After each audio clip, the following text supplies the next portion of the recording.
Hujambo na nikukaribishe tena mtazamaji wa The World News katika kipindi hiki cha ulimwengu wa siasa.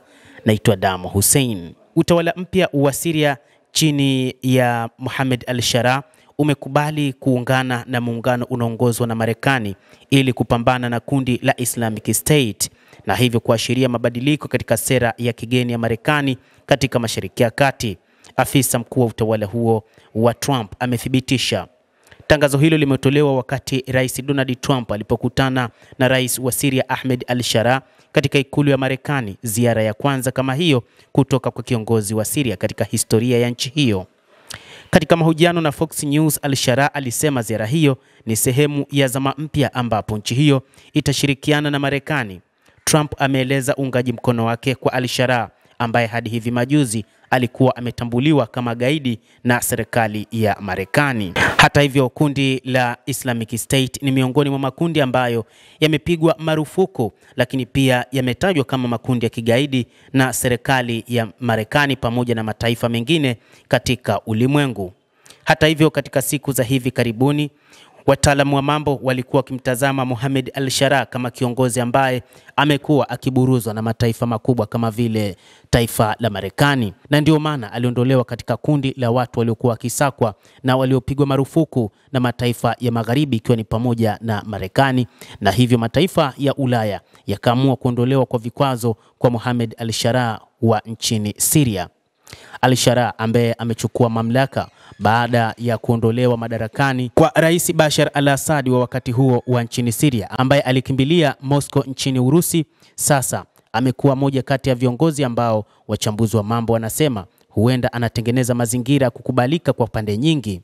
Kiongozi huyo katika siku za hivi karibuni alielekea nchini Urusi ambapo alikutana na Rais wa Urusi Vladimir Putin, na huku akipanga baadhi ya mipango ya namna ya kuitawala nchi hiyo ya Syria na namna Urusi itakavyoendelea kutoa ushirika wake katika masuala ya ulinzi na usalama katika taifa hilo, hasa katika mapambano dhidi ya waasi.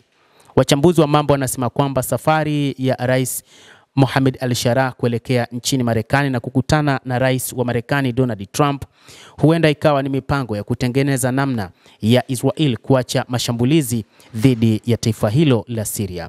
Ikumbukwe baada tu ya kuchukua mamlaka al-Shara katika taifa hilo, Israel ilianzisha mashambulizi makubwa, lakini pia inatajwa ni kutokana na kazi kubwa iliyofanywa na Uturuki chini ya Recep Tayyip Erdogan ambaye inadaiwa ndiye aliyesababisha kuondolewa kwa Rais wa Syria Bashar al-Assad, na ni kutokana na kwamba Bashar al-Assad kwa wakati wa urais wake alikuwa akiunga mkono kundi la PKK, moja kati ya makundi yaliyopigwa marufuku nchini Uturuki. Kundi hilo linadaiwa pia lilitaka kumpindua Erdogan, na kwa sababu hiyo Erdogan alitumia nguvu kubwa kupambana na kundi hilo ambalo lilikuwa likimuunga mkono Bashar al-Assad, na hii ilisaidia juu ya kuondolewa kwa Bashar al-Assad na hatimaye Syria kuingia chini ya mikono ya HTS, ambapo kutokana na namna ambavyo mamlaka nchini Israel zimekuwa na tofauti na zile za Uturuki, kila moja ilikuwa ikitafuta njia ya kutawala katika eneo hilo.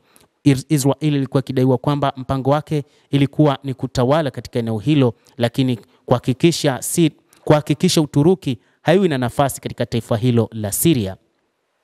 Na hivyo baada tu ya HTS kuchukua mamlaka, Israel ilianzisha mashambulizi kwa kuharibu miundombinu ya kijeshi ya nchi hiyo kwa kile ilichosema kwamba huenda silaha zikaingia mikononi mwa waasi, ambapo wanaweza wakashambulia baadhi ya raia wa Israel wanaoishi katika baadhi ya maeneo ya Syria, hasa katika milima ya Golan.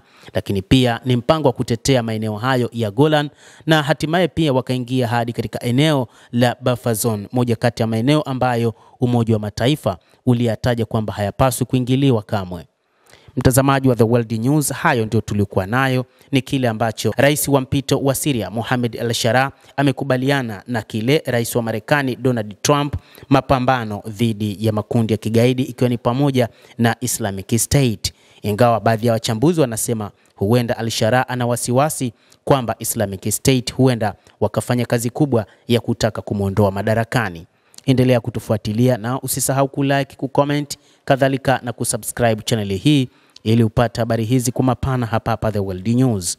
Mimi ni Adam Hussein, endelea kuwa nasi wakati wote.